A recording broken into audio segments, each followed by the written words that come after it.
거리는 지식 충전 본능이 깨어납니다. 여러분의 자유탐구 영역 김성환의 시사야.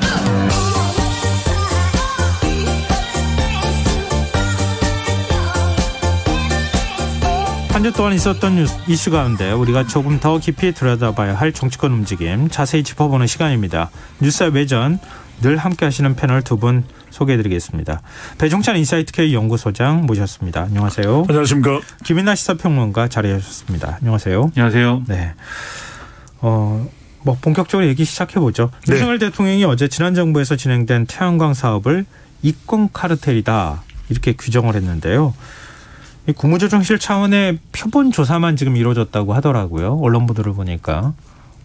전북하고 충남인가요? 그 지역을 중심으로 해서 표본 조사가 일단 이루어진 것 같고 지자체들에서도 정확하게 이 조사 내용을 잘 몰랐다 이런 얘기까지 나오고 있는데 일단 조사 결과가 전체 결과가 나오지 않는 상황에서 대통령이 이권 카르텔이라고 규정한 것 어떻게 봐야 하는지 두 분 의견을 좀 먼저 들어보고 싶습니다. 글쎄요, 먼저 액면 그대로 해석하자면 최근에 윤석열 대통령 민생 행보에 상당히 또 박차를 가하고 있는 것이고, 네.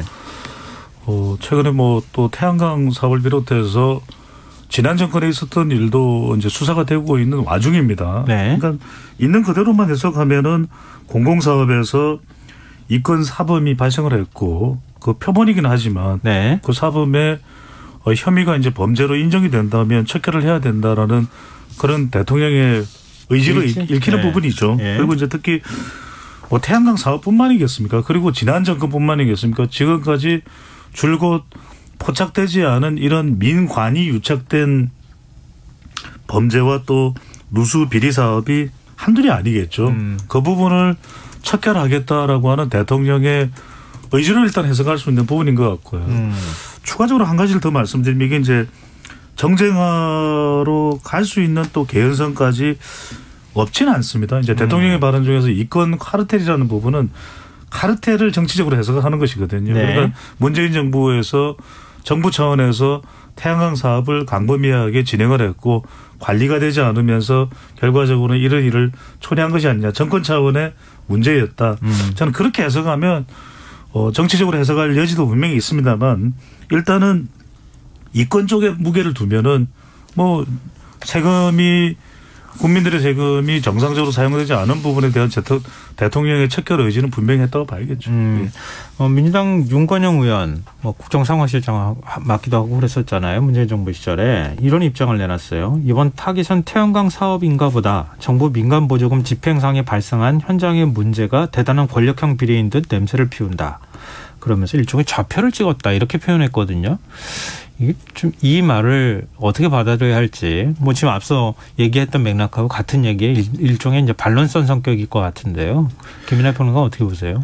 그러니까 지금 이게 태양광 사업 관련해 가지고 지금 어쨌든 국무조정실이 내놓은 결과라는 것만 봐도 전형적이지 않습니까? 네. 어떤 정부가 뭔가 정책을 추진하면서 뭔가 지원을 하거나 대출을 받을 수 있게 해주거나 이런 사업에 있어서 소위 말해서 이 언론이나 어디 세관에서는 브로커다 이렇게 표현하는 사람들도 있고 한데 막 다 껴가지고 이제 어떻게 부당하게 지원을 받거나 부당하게 대출받는 어떤 그런 것들을 해서 사실 세금이 줄줄 새는 결과가 있다. 그리고 앞으로 추가 조사를 해보면 더 나올 것이다 이제 이거거든요. 그럼 이런 사례는 그게 소재가 태양광이든 아니면 다른 거든 간에 이런 거는 정말 일벌백계 해야 되고 다시는 없는 상황으로 만들어야죠. 그러려면 수사도 해야 되고 조사도 해야 되고 해야 되겠죠. 네네. 근데 이걸 어떻게 평가할 것이냐 이 문제는 당연히 이견이 없을 거예요. 모든 정치 세력이 이런 사안은 하지 않도록 해야 된다, 막아야 된다, 수사해야 된다 할 텐데 문제는 대통령이 이걸 이권 카르텔이라고 평가할 때 그 시선은 어디에 놓여 있는 거냐. 이건 정치적 논란의 대상이 충분히 될 수 있는 거거든요. 왜냐하면은 윤석열 대통령이 이 대선 출마하기 전에 지난해 6월달에 이 정계 입문선언을 하지 않습니까? 네. 거기서 이 표현을 썼어요. 이권 카르텔이라는 표현을 쓰면서 그 당시에 문재인 정권을 분명하게 겨냥해서 이권 카르텔. 약탈적 정권이라고 표현했던 것도 그렇죠. 국민을 약탈했다. 그리고 이권 카르텔이다. 이런 표현을 썼고 그리고 선거 과정에서 유세장이나 이런 데서도 이권 카르텔이 문재인 정권하고 이렇게 연결돼 있다. 이런 표현도 했고 실제로 태양광 사업을 콕 집어서 태양광 사업 관련해서 보조금이나 이런 것들을 많이 받았는데 나중에 한번 봐라. 그거 다 누구하고 연결되어 있는지 이런 식으로도 얘기를 했습니다. 네네. 그러면 이런 것들이 이미 얘기를 한 상태에서 지금 이제 이 정부 조사 결과를 이건 카르텔이다라고 하면은 당연히 야당 입장에서는 전 정권을 겨냥한 뭐 그런 걸로 가는 거 아니냐 우려할 수 있는 거거든요. 그래서 이거를 굳이 이권 카르텔이라는 말을 이제 썼어야 되는가? 왜냐하면은 당연히 이것을 수사해야 되고 앞으로 이런 일이 발생하지 않도록 막아야 되는 건 맞는데 그 어떤 진정성이라든가 의도라든가 논란이 불가피하게 돼버렸지 않습니까? 근데 오히려 또 뒤집어 생각하면 대통령이 쭉 써온 말이고 대통령 참모들도 그 의미를 모르지 않을 텐데 이렇게 썼다라고 하는 거는 나름의 뭐 정치적 고려가 있다라고 봐야 되지 않느냐 이런 생각도 들어요. 예를 들면 전 정권에서 이전 정권 사업을 가지고 예를 들면 적폐 문제가 상당히 심각합니다. 예. 이렇게 대통령이 얘기를 했다. 국민의힘이 가만히 있었을까요? 적폐라는 말이 뭐 특별히 국민의힘에만 적용되는 말은 아니잖아요. 그렇죠. 근데 그냥 그렇게 썼다고 하면은 네. 정치적으로 해석 불가피한 상황이 됐을 거 아닙니까? 마찬가지로 그런 효과를 뭔가 노리고 한 얘기다라는 해석까지도 저는 가능하다고 봅니다. 저는 조금 공감하면서도 네, 생각이 다른 건 뭐냐면 네. 물론 이제 정치적 해석이 야기될 수 있는 대통령의 용어가 있죠. 저도 이제 분석을 해드렸듯이 카르텔이라는 부분은 그렇긴 합니다. 그런데 이제 그렇게 앞으로 수사가 진행된다면 저는 그건 분명히 선을 넘는 부분일 수도 있을 것 같아요. 근데 일단은 지금 이권이고 표본 수사를 해서 찾아냈지만 분명히 문제가 있잖아요. 문제가 있는 그렇죠. 사례들이 있거든요. 상당히 많은 건수예요. 그리고 실제 태양광 사업을 한다고 했지만 가보면은 동물 축사가 지어져 있고 그건 절대 있어서는 안 될 일이죠.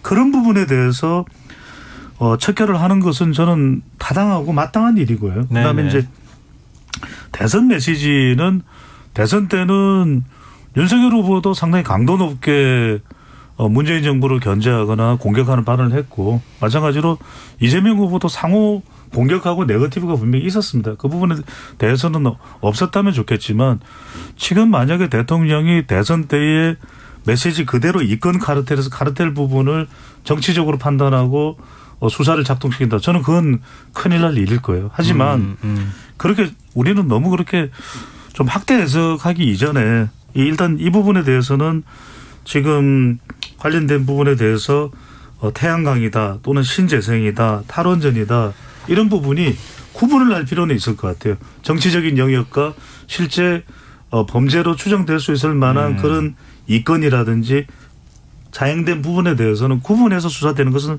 적법한 수사는 맞는 것이고 그게 아닌 선을 넘는다면 그건 어떤 식으로든 견제가 필요하겠죠. 근데 이건 정쟁화되는 게 불가피합니다. 왜냐하면 지금 어쨌든 이 정권은 과거에 이제 전임 정권의 탈원전 정책이라고 표현되는 에너지 전환 사업에 대해서 굉장히 부정적으로 평가하는 거고 원전을 중심으로 한 이제 뭐 원전 활성화라든지 원전 수출이라든지 이런 데 있어서 힘을 싣고 있는 거잖아요. 그럼 뭔가 정책적으로 뭔가 반대되는 개념인 것 같은 이런 개념이 첫 번째가 있고 두 번째로 이 신재생 에너지 관련된 어떤 전환 사업에서 이런 비리가 많았다. 라는 거에 대해서 지금 우리가 이렇게 합리적으로 얘기하는 것처럼 비리는 비리대로 수사를 하고 또 에너지 전환이라는 거는 사실 보수 정권에서도 추진이 되었던 거니까 에너지 정책에 대해서는 또 별도로 얘기합시다. 이렇게 논의가 정리되면 좋은데 지금 당장 국민의힘에서 나오는 메시지나 이런 걸 보면은 마치 태양광 사업을 누군가에게 이익을 몰아주기 위해서 한 것처럼 이제 표현을 하고 있어요. 근데 지금 이제 이 정기국회해야 되고 국정감사해야 되지 않습니까? 국감에 다 이런 게 나오겠죠, 이제. 그리고 이런 게 나올 것이고 그러면 이제 과거에 이제 이 전임 정부의 어떤 에너지 전환이나 이런 것들이 총체적으로 잘못됐다 이런 공격들이 막 이루어질 것으로 예상이 되는데 그 맥락하고 완전히 떨어뜨려서 볼 수가 없는 상황이 지금 조성된 게 대통령이 이렇게 이권 카르텔이라는 용어를 쓰면서 이 상황이 조성될 수밖에 없게 됐다. 그 점에서 이제 우려가 된다는 거죠. 뭐 최근에 윤석열 대통령이 이제 출근길 문답을 하는 과정에서 미리 준비한 답변을 얘기하는 것으로 보이는 측면이 있거든요. 이전하고는 좀 다르게 돌출적인 발언이나 이런 게 별로 없고 미리 어떤 질문이 나올 것이라고 예상하고 대략 그 틀 안에서 발언을 하고 다른 질문이 나오면 그만 받겠다 그러면서 바로 답변 안 하고 들어가기도 하잖아요. 모습이 있었죠. 그러니까 이번 부분에 대해서는 미리 준비한 발언이라고 하는 게 일단 보는 게 타당한 것 같고요. 보니까 말씀하시는 걸 들어봐도. 근데 뭐 세금이 이렇게 줄줄 새는 것을 그대로 둬야 된다고 얘기할 국민은 없는 것 같은데. 그렇죠. 네.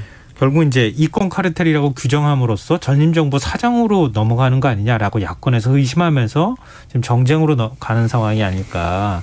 여기 두 분 말씀 정리를 하자면 그렇게 될 것 같네요. 보니까. 경계선이 불분명한 부분이 있겠죠. 하지만 저는 그렇게 만약에 정치적으로 작동을 한다면 그건 분명히 경계해야 되겠지만 사법적으로 수사를 하고 실제로 그런 걸 우리들이 뭐 꼭 문재인 정권뿐이겠습니까? 그 이전에 보수 정권에서도 세금이 허투루 써여지는 경우들이 많았어요. 네. 다 잡아내지 못해서 그렇지. 그런 부분들은 성역 없이 이원석 검찰이든 수사를 한다 그러면 그거는 해야 되는 것이겠죠. 뭐 그럼 수사 가이드라인을 줬느냐 안 줬느냐 그 논란에 대해서는 저희가 얘기 안 해도 괜찮겠죠. 그러니까 수사 가이드라인이다라고 표현을 하려면 좀 더 네. 구체적인 대통령의 발언이 있어야 되는데, 네. 그러니까 뭐 이권 카르텔이다라고 해서 이제 정쟁화될 것이다라고까지는 얘기할 수 있지만, 뭐 수사 가이드라인이다 이렇게 표현하기는 그렇게 구체성을 띈 발언은 또 아니어서, 그건 또 별개의 또 판단이 필요한 영역인 것 같습니다. 네, 알겠습니다.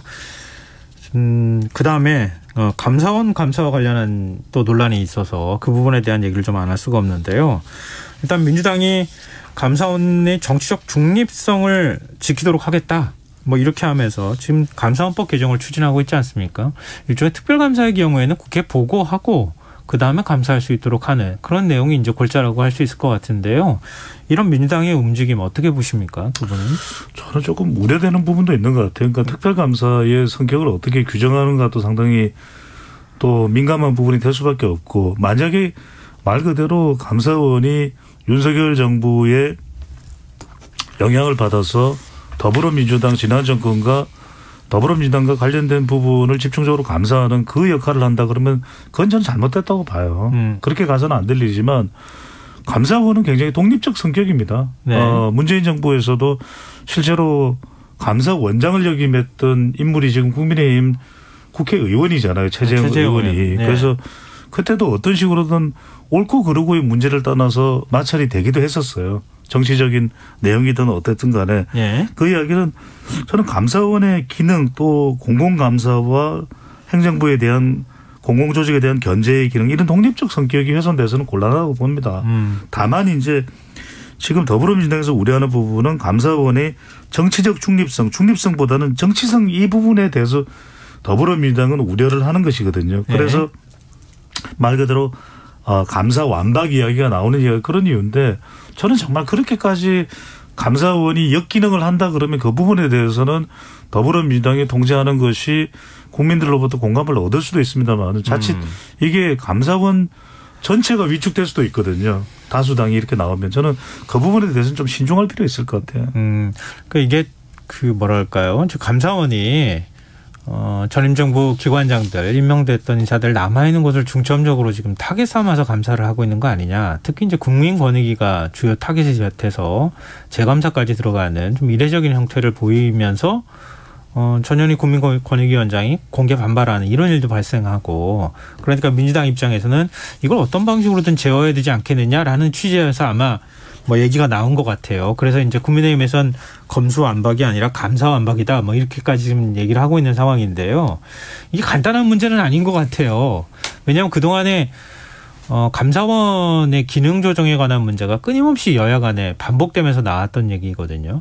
근데 민주당이 너무 수박 겉핥기식으로 논쟁을 만들어 놓은 거 아니냐 이런 지적도 나오는데 김민하 평론가 어떻게 보세요? 말씀하신 대로 간단치 않은 문제인데 민주당은 항상 지금 간단하게 풀어보려고 해서 그게 자충수가 되는 경우가 종종 있다. 그렇죠. 그게 문제인 겁니다. 그러니까 지금 배 소장님 말씀하신 것처럼 감사원의 문제는 감사원이 얼마나 독립적으로 임무를 수행할 수 있느냐 여기에 초점을 맞춰야죠. 예. 그래서 지금 이렇게 전방위적으로 전임 정권에 대해서 쭉 감사를 하는 게 정말 감사원이 독립적으로 스스로 판단을 해서 감사의 필요성이 있다라고 해서 하는 거면은 그건 누구도 터치하지 않아야 되는 거죠. 근데 네네. 의심은 우리가 그리고 과거 정권에서 일어났던 이 감사원의 행태나 이런 것들을 보면은 이게 하명 감사 아니냐 뭐 이런 거거든요. 그러니까 청와대 권력이 강하니까 지금은 청와대가 아니고 대통령실이 됐습니다만 과거의 경우에는 이 대통령 권력이 강하니까 그 대통령의 권력에 영향을 받아서 감사원이 움직이는 거 아니냐 이런 의심들이 있었기 때문에 그걸 뭔가 이 견제할 수 있는 제도적인 대안을 만들자라는 논의는 이전에 이루어져 왔어요. 예를 들면 감사원이 지금 어쨌든 형식상으로는 대통령 직속 기관이잖아요. 그러니까 그거를 국회 직속으로 하자든지 네.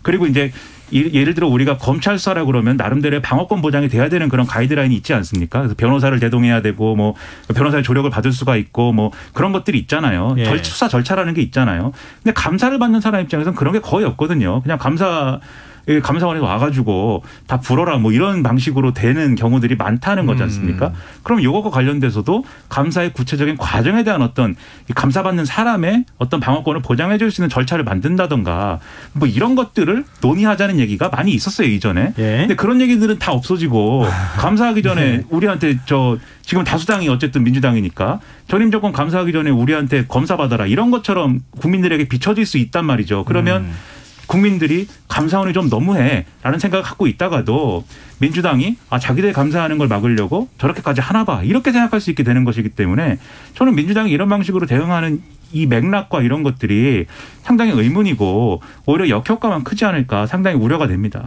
저는 이 말씀을 꼭 드리고 싶습니다. 감사원이 정말 감사원 그 본연의 또 법으로 헌법에 규정된 그 기능을 하는데 누가 뭐라 그러겠습니까? 그건 반드시 감사원이 해야 될 역할이죠.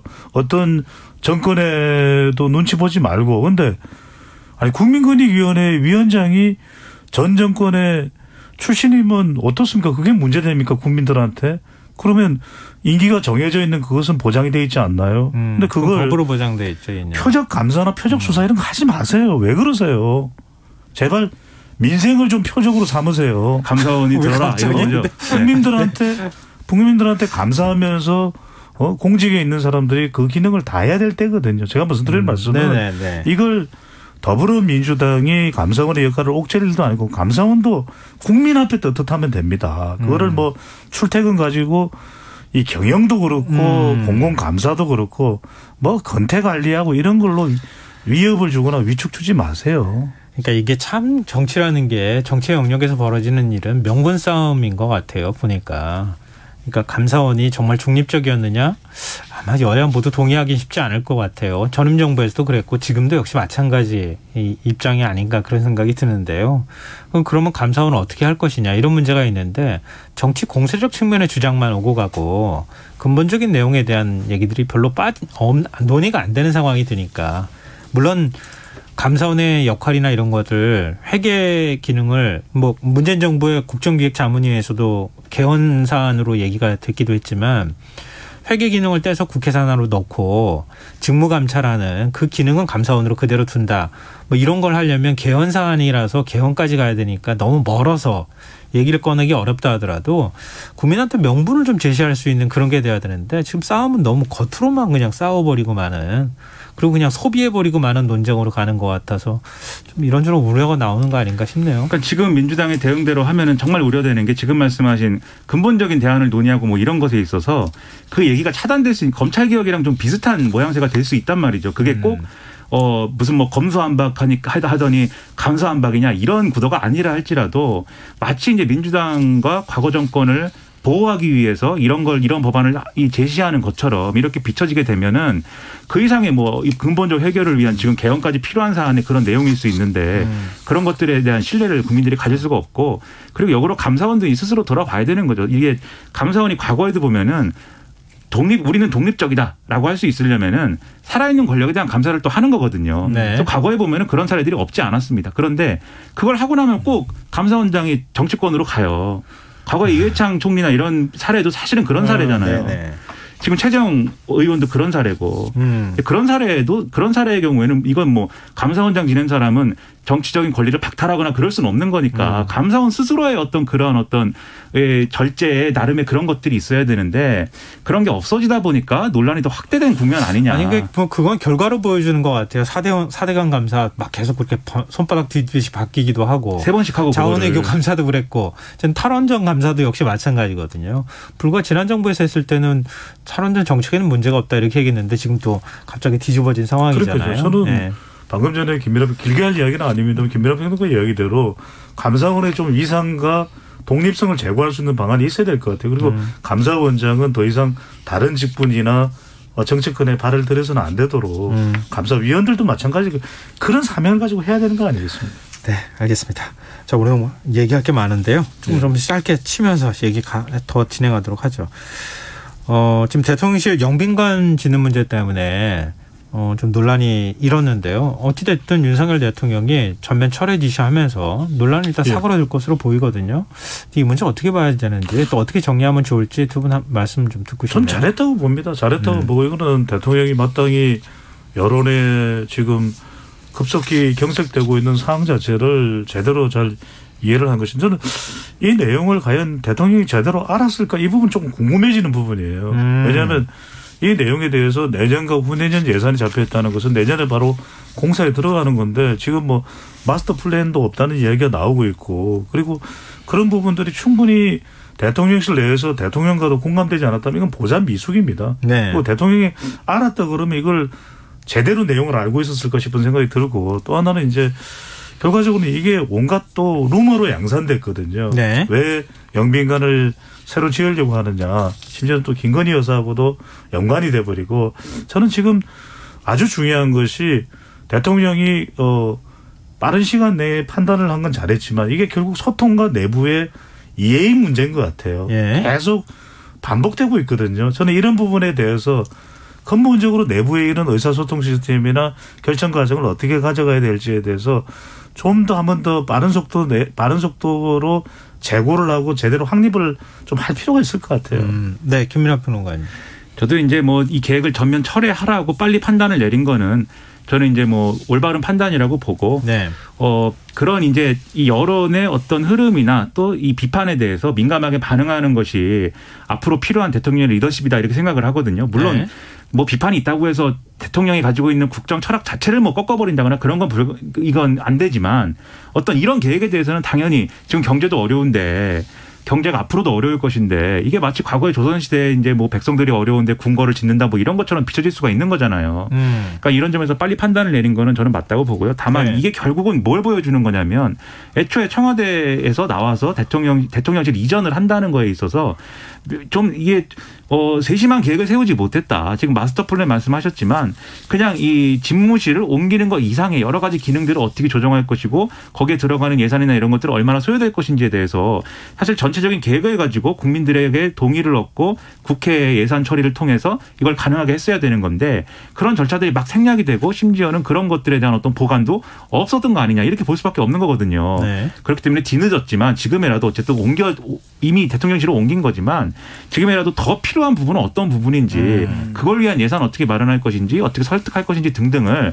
지금이라도 빨리 만들어서 내놓는 게 필요하다고 봅니다. 네, 대통령실이라는 게 뭐 어떤 사무실 몇 개 옮기는 정도 수준은 아니잖아요. 뭐 지금 관저 문제도 그렇고 네. 영빈관도 그렇고 앞으로 더 많은 시설을 지어야 할 가능성도 있기 때문에 그런 것들에 대해서 좀 계획을 알려주고 전체적인 예산 안에서 어떻게 단계적으로 진행할지 그런 것들을 좀 국민들한테 밝히고 설득하는 과정이나 아니면 소통하는 과정이 필요하겠다.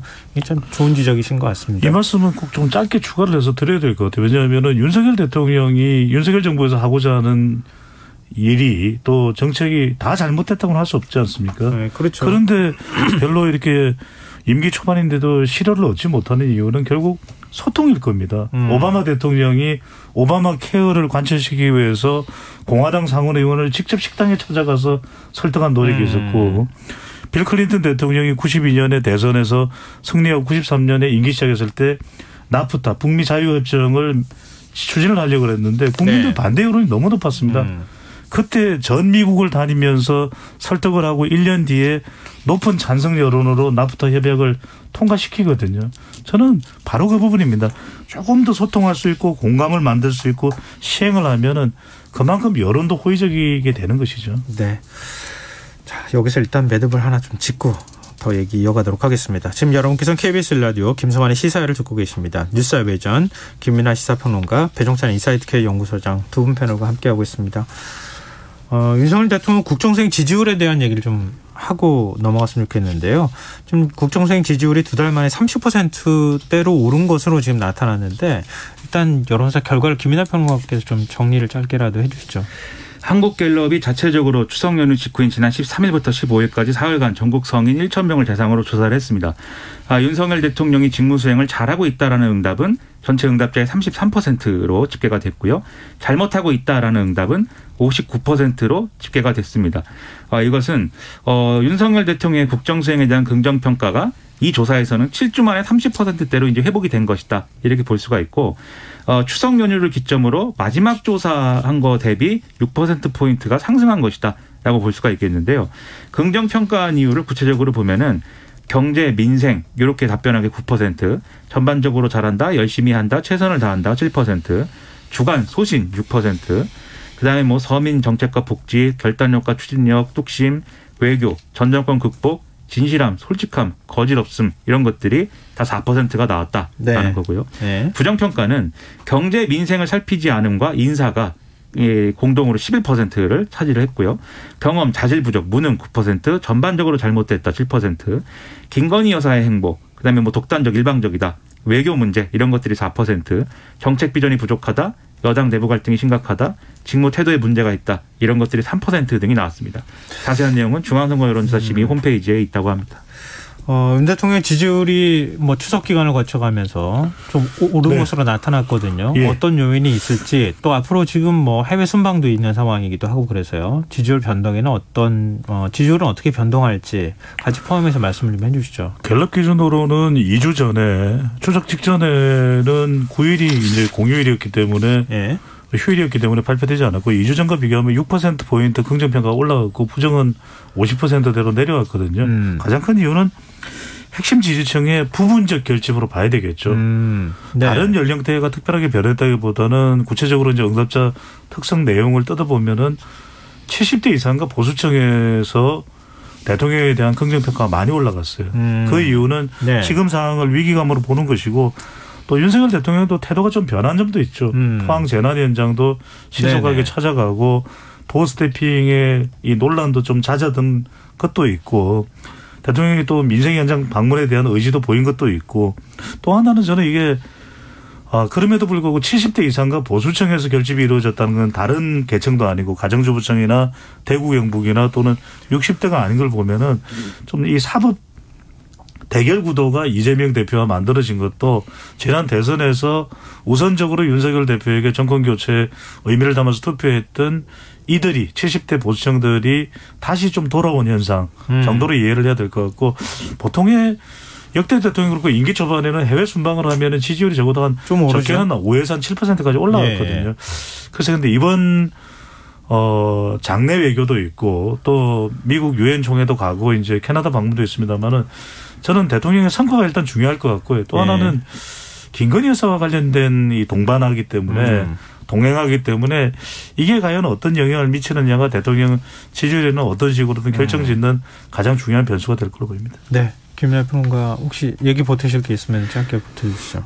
일단 세 가지 배 소장님 보통 세 가지로 말씀하시는데 저도 세 가지로 얘기를 하면 세 가지씩이나 근데 뭐 대단한 얘기는 아닙니다. 또 제가 세 가지 얘기할 때 그렇게 대단하지는 않은데 첫 번째로 정권 초기 때문에 항상 말씀드리는데 지지율에 뭐 쉽게 좀 비유하자면 회복 탄력성 같은 게 있는 것이죠. 그래서 지난 대선에서 어쨌든 윤석열 대통령 지지했던 사람들은 뭐가 좀 진행되는 것 같으면 그래도 다시 좀 지지를 표명할 수 있는 이런 준비가 돼 있는 상황이기 때문에 지지층이 결집하면서 이 수치가 좀 좋아졌다 이렇게 볼 수가 있겠고 두 번째로 이 지역별로 보면은 충청권에서 지지율이 이제 올랐다라는 이제 내용이 있더라고요. 그렇게 보면은 아무래도 이제 여당의 비대위원장이 이제 충청 지역 출신의 비대위원장이 이제 또 나오면서 그런 지역적인 기대나 뭐 이런 것들이 일부 반영된 측면이 있지 않느냐 이런 생각이 들고 그다음에 이제 세 번째로는 아까 말씀하신 것처럼 이재명 대표에 대한 수사 국면 이제 전반적인 야권에 대한 사정 국면에 이제 진입을 한 상황이기 때문에 여기에 대해서는 70대 이상의 고령층들 그리고 이념적으로 굉장히 보수적인 층들의 경우에는 결집할 수밖에 없는 거죠. 이거는. 그런 요소들이 굉장히 많았죠. 이런 것들이 복합적으로 영향을 미친 것 같습니다. 네,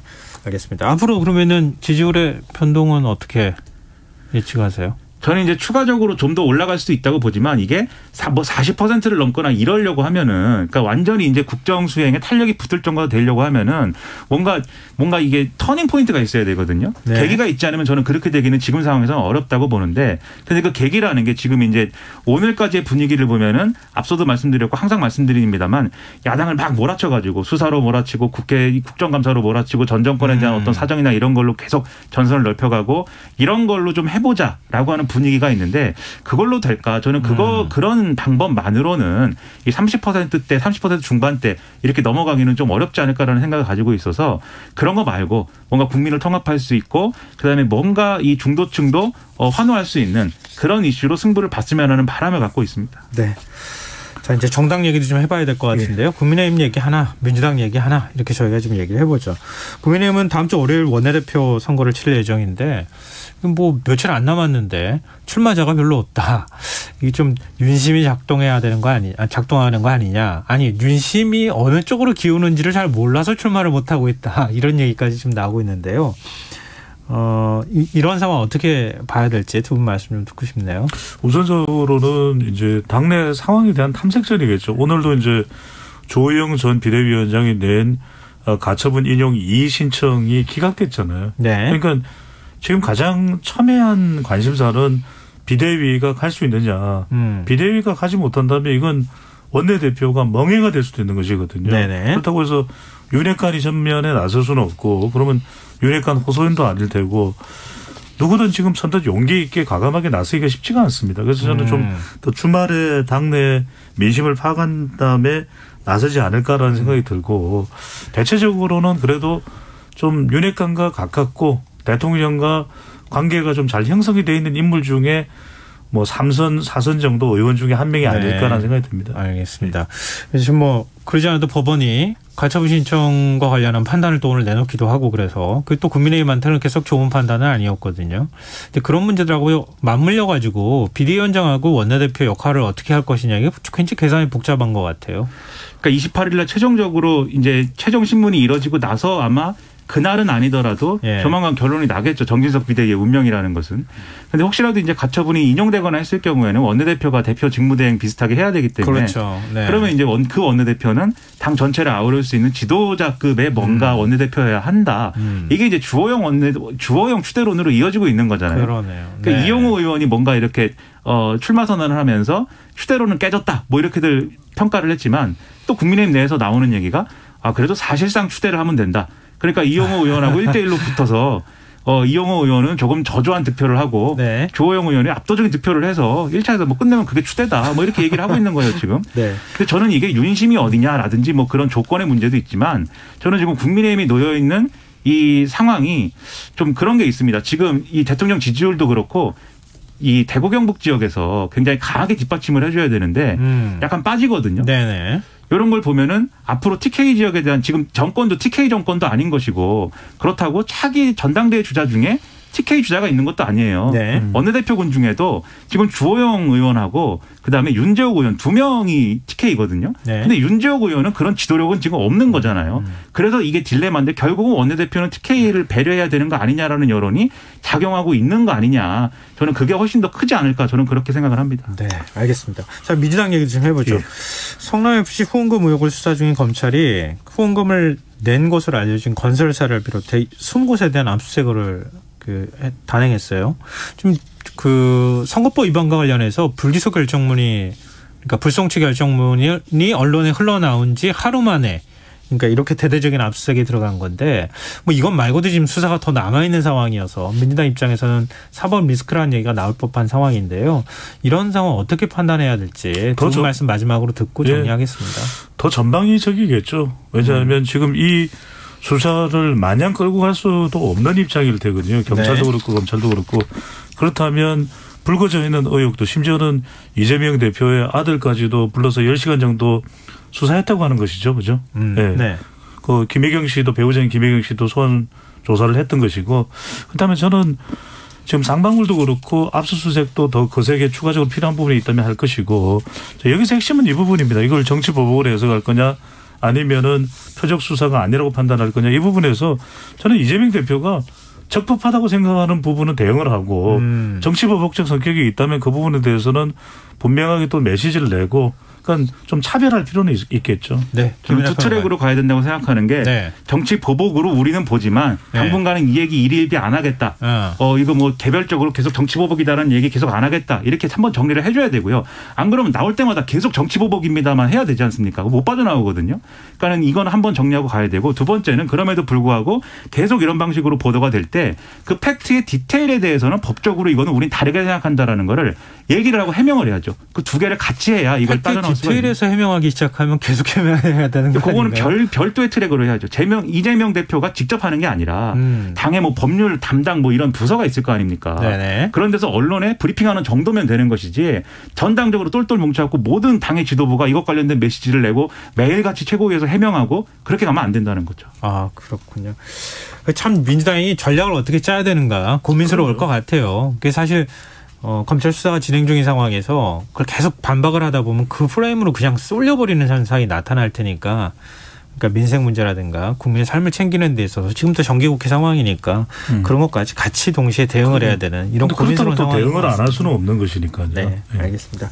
자, 오늘 뉴스와 외전 여기서 마무리하겠습니다. 지금까지 김민하 시사평론가 배종찬 인사이트K 연구소장 두 분 패널과 함께했습니다. 고맙습니다. 감사합니다.